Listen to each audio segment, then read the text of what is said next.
Now, we're joined in the studio this evening by two artists who have taken the phrase life on Mars to the next level. Ella and Nicki started the project A Decade with Mars in 2015 and have just returned from a fake Mars in the desert in Utah. Well, they join us now to talk about their trip. Welcome along. What we're going to do, I think, was show some pictures of the fake Mars. Well, perhaps you, Nicki, explain what on earth all this is about. So we've spent some time in Utah at the Mars Desert Research Station, which is a scientific facility where scientists live as if they're on Mars.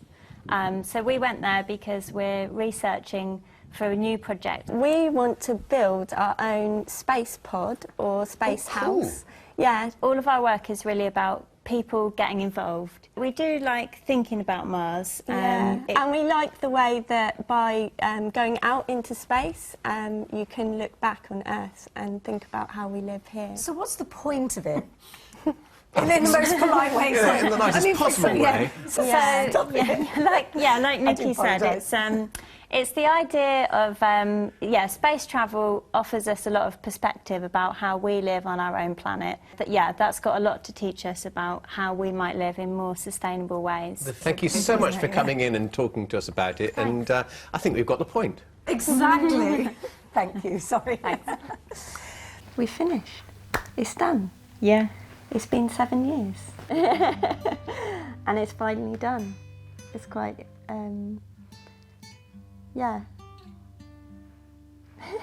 Yeah, we had no idea how long it would take when we started, and we had no idea how complicated it might be.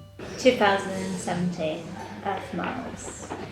we're just still wanting to build this house that models itself on what you would need to live on Mars. Yeah. It is the most biggest, ambitious project we've ever planned. Yeah, it's a big one though. Eventually something's got to be built. Yeah. We did workshops that were about well-being within design, thinking about how can we make a design that is about living well on Mars rather than just surviving. So it might seem quite, science fiction to think about living on Mars, but actually the practicality of how you will live has a really real relevance to all of us. Yeah, here and now and today. It's essentially like providing people with this scenario of going to another planet to live. What would really happen if you started all over again? Like, you have to think about everything you're taking with you. It's like a blank canvas. Yes.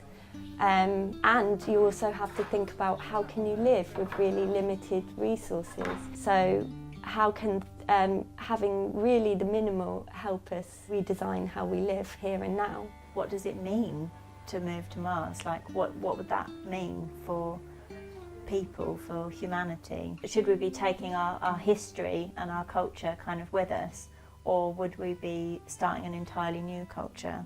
Yeah, space travel represents kind of a hopeful endeavour. So at the beginning we were kind of just really looking broadly at the idea of space travel, and mostly this idea of Mars, just because it felt like the next place where people might go, so it felt like a really good focus for us. When we began, we thought it might just be the two of us making something, and maybe we'd persuade a couple of people to come around our house and build something in the back garden. We realised that actually to make it good, it needed to become something bigger. The first hurdle is, how do you get an architect to work on this? And you're going to need to get an architect who's going to want to dedicate a bit more time than most and think of a project in a different way. 27th of February 2018. Yes. We're driving to London. We're going to be meeting an architect called Hugh Broughton, who designs an Antarctic research station. It would be quite good if you did work on the project. Yeah. For him, he might just talk about it and say he's not interested. My name is Hugh Broughton, and I'm an architect, and I specialise in the design of buildings in remote locations, primarily in Antarctica. So much of the work that's being done on the Mars House has parallels with the work that we're also doing in other extreme environments. It just allows one to just really let your imagination go mad, but within boundaries. I think that's what's really exciting about this project, was trying to make it very practical, trying to really root it to the issue of living on Mars. It's not, I guess it is hypothetical, but on the other hand, it is very real at the same time. We're going to London again to meet up with the trust and the architects. It's quite hard to like keep hold of what you're doing, or like it's quite hard to keep hold of what the vision is, or like it might change a bit, but sometimes it is about going back and remembering what it's actually meant to be about. We work for free, for a lot of the project. Yeah, personally, that was a big challenge for both of us. Just the time that you put into applying for funding and then not getting it and having to work alongside that. Yeah, and that's like the reality of it. Like we, you know, I worked in a library. I think in the beginning we thought, you know, we would be able to attract a lot of funding for it because it's about so many different things. It's about sustainability, it's about community, it's about resourcefulness, it's about construction, it's about futures, it's about like loads of these different things, each of which is like, you know, a kind of a buzzword, and you'd think there would be a lot of funding around those. It's science, it's engineering, it's everything.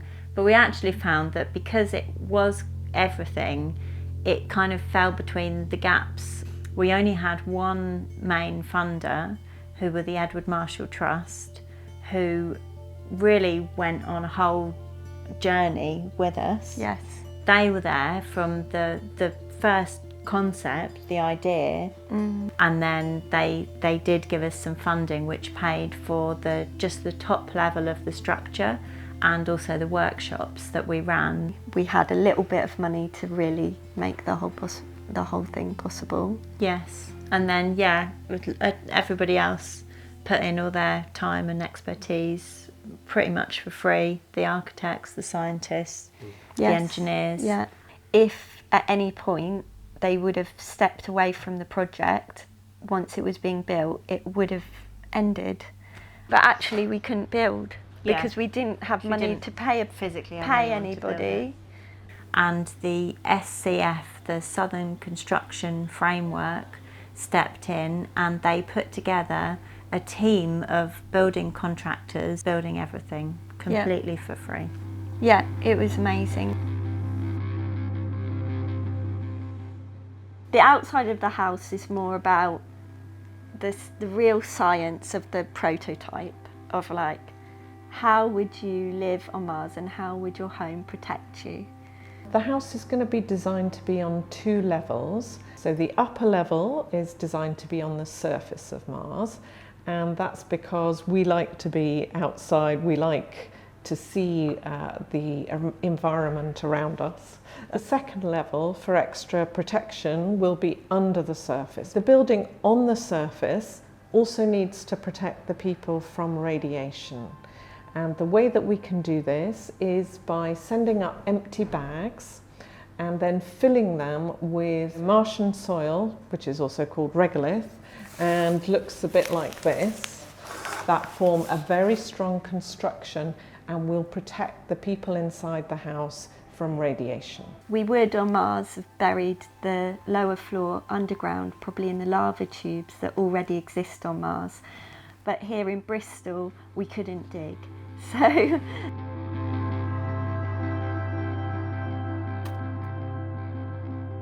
And what do you do? And we'd say, we're artists. And they say, oh, what kind of artwork do you make? And we'd be like, well, you're inside it.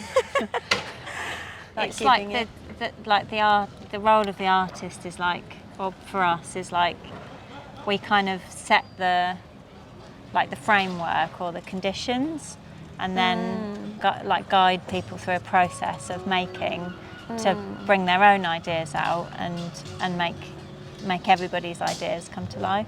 yeah, I remember there was this moment where it felt suddenly like, oh, but how is this really going to happen? And Ella just said, we're just going to have to keep saying we're doing this and telling people we're going to do this, and then that it will happen.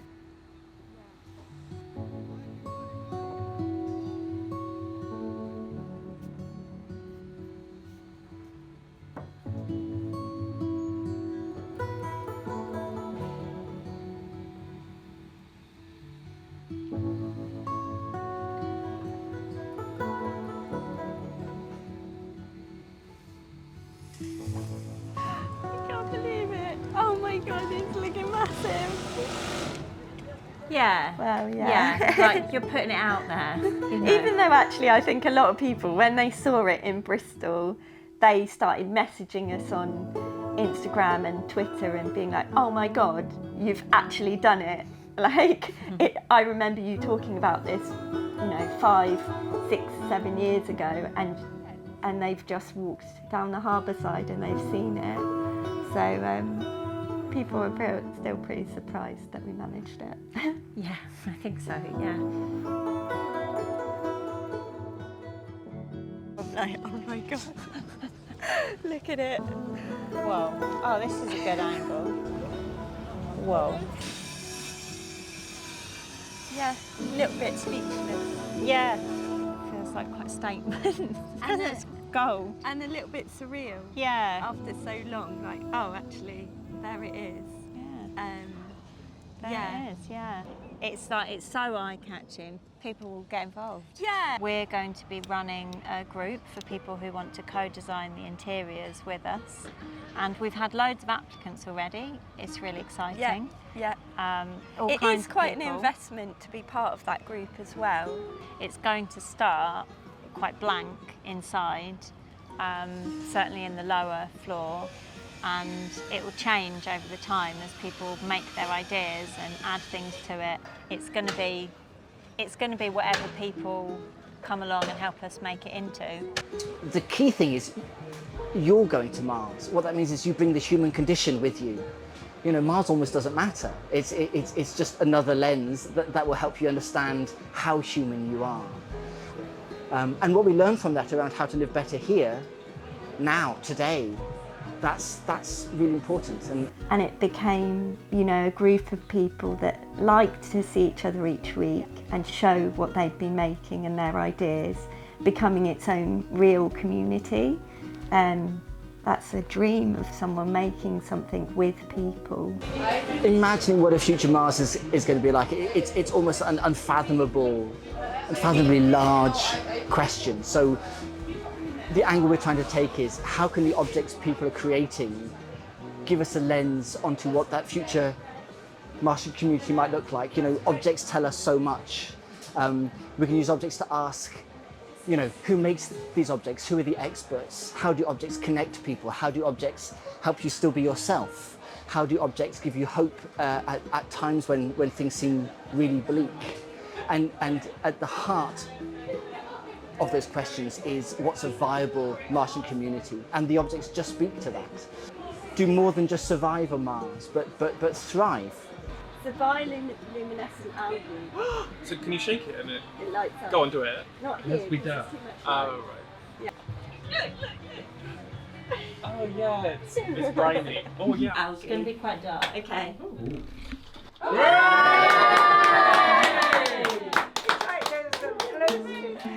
And it was just so rewarding and exciting and surprising to see what people made. And yeah, I was completely blown away, like when people were actually doing what we planned. Yeah, like it's these great. people. Yeah, it was really good. Yeah. It was so lovely to see them. Like, It was great. to see them bring things They from would their house come, and yeah, say, they'd bring stuff in and say like, I've got this left Yeah. over, what can we do with it? I'm using it to reproduce handwriting. Some nights you can go out and you can point at Mars and you can go, I'm sending a letter there.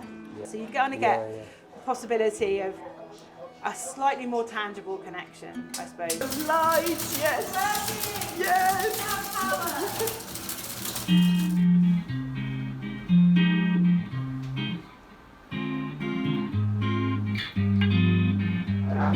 make a good toothpaste, which is totally natural and biodegradable, with some added freshly made peppermint oil. And this is what I'm going to use to look after my dental health on Mars. That was your idea, and I implemented it for you. I mean, it's like shower, like you, it's like a spiral thing, and you would enter the space, and then you'd bring it down, and you're in this spiral, and then water's hitting you from all places. Oh, that's cool! Oh, I like that. There's a different sense of what we each need to take that matters to help us maintain that connection with Earth. And wicked problems need more pluralist solutions that can take more people along with them, and can mediate and work with the fact that those people will have different ways of life, different ways of seeing what the problems are and what the solutions might be. And the Martian house is the perfect example of this in a way. This has to be a community that survives. If we were living somewhere like Mars, it's also an opportunity to reimagine how we govern ourselves and how we live together as a society. We quickly moved away from that, the cataclysmic reason why we ended up on Mars, and focused on living well, working together, making art together, making music together. And that part has been really joyful for me. Ever since I was a little girl, I would always pick dandelions and make wishes on them. If you don't have access to all the flowers that you love here on Earth, like at least you can wear them. I think the things that I would miss most about Earth would just be the ability to go outside and feel the air on your skin, you know? I couldn't actually imagine like not being able to do that. I'd be like, take me back to Earth, I need to go run through some fields. Yeah, it was free, anyone could come along and have a look inside. And it changed week to week. So at the beginning, if you came at the beginning, it was quite empty inside, but then gradually over the 10 weeks, it would have changed and started to fill up with things that the interiors team were making. You could really see like the through line through everything. It kind of exists as a collection, is how I kind of see the objects. Yeah, and that came from the types of people that took part. It definitely works, yeah. We worked with a couple of like key artists who they were kind of around the edges of the interiors group. So we worked with Anurita Chandola. She's a textile artist and designer, and she led on the textiles for the whole house. I've used a beautiful kata work, Indian hand embroidery. These things are everyday items that will help me survive on Mars. It's a multifunctional spacesuit, so this spacesuit can be converted into a sleeping bag. Tactile, sensory things are very important. You can't really do that on Mars, so these things, while we do sitting at home together creating textiles, you get to touch stuff, you create different textures. So it's just using limited resources, using food waste, flowers to create dyes and creating prints and patterns for the house. The reason behind using natural dyes is that if you use the kind of dyes that we've got on our fabrics here, would just react with the plants that we've got inside the house. Yes, because you need plants to grow your food, and then I'm just trying to use that waste, and you use every bit that you have. In our workshops in 2018, we lots of people, the first thing they start talking about is wanting green plants if they were on Mars, because never seeing green again if you leave Earth and you live on Mars would be very sad. So they were put into the design in that way. Yeah, it happened that we met Katie Connor, who is another artist, also working and living in Bristol. She started working with us, and she installed her experiments into the top floor of the house, and then it became a working hydroponics research area for the 3 months that it was there. It was incredible. Yeah. She was really looking at how plants can enhance your well-being and what the relationship between humans and plants is, that it's not just like a one-way relationship, it goes both ways. Yeah, it has really been a journey, and it did begin with just the two of us with an idea, and it grew into what happened. It became much bigger than it ever could have been if it was just the two of us. Yeah, it feels now, even now, it feels a bit like you've been in a whirlwind of making it, and then for a long time. It's kind of a bit of a funny feeling of like kind of so pleased and relieved that it's happened. It happened really well, nothing bad happened. Everyone got it and they loved it. Yeah. That sounds like a strong word to use, but actually it felt like, you know, it was well received. You could say people really liked it.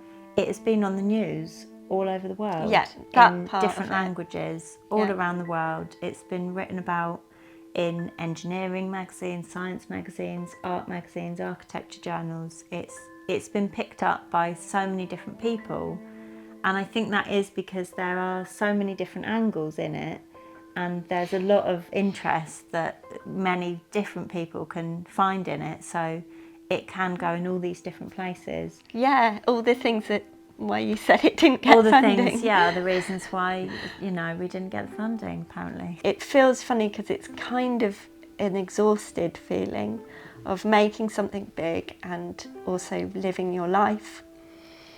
And that is the part where it feels a bit like, you can keep being very pleased, but also it's, quite exhausting. So the bottom floor of the house has been completely taken apart and dismantled, and it's all going to be reused. It's going all the way to Scotland, and it's going to be made into some extra bedrooms for a family. And then the top floor has been flat packed, and hopefully it will come to a different museum or an art gallery, another venue. It can be a new place. And the conversations are massive, so they can keep going. So yeah, you can see behind it's gone down. There's no gold Martian house. No more gold Martian house on the harbour side. I mean, it's a massive achievement, and it's brilliant. Yeah. Yeah, it's been great, and it's a brilliant outcome, and that it is so generative, I think. Like, that's what you hope for, really, as an artist. That, I mean, that's why you would make something. Why else would you make something? Art is about